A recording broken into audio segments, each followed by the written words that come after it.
সুপ্রিয় দর্শক, আজকে আপনাদেরকে একটি আশ্চর্য হাদিস শোনাবো। আল্লাহ রাসূল সাল্লাল্লাহু আলাইহি ওয়াসাল্লাম হাদিস শরীফে ইরশাদ করে বলেন, মান লাজিমাল ইস্তিগফার জাআলাল্লাহু লাহু মিন কুল্লি দাইকিম মাখরাজা।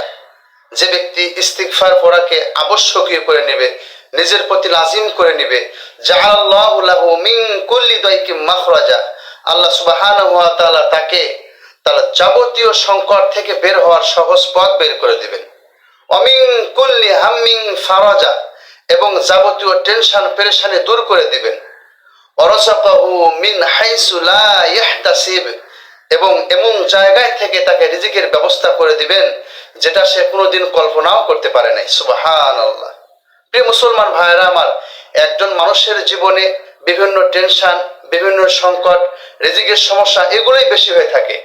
তাই আসুন আমরা আমাদের জীবনের অবসর সময়গুলো কাজে লাগাই, বেশি বেশি করে ইস্তেগফার পাঠ করি, এবং আল্লাহ রাসূল সাল্লাল্লাহু আলাইহি ওয়াসাল্লাম যে হাদিসের মধ্যে যে সুসংবাদ, যে ফজিলত বর্ণনা করেছেন, সেই ফজিলতগুলো আমরা অন্বেষণ করার চেষ্টা করি। আল্লাহ সুবহানাহু ওয়া তাআলা আমাদেরকে হাদিসটা বুঝে শুনে আমল করার তৌফিক দান করুন। সকলে বলে আমিন।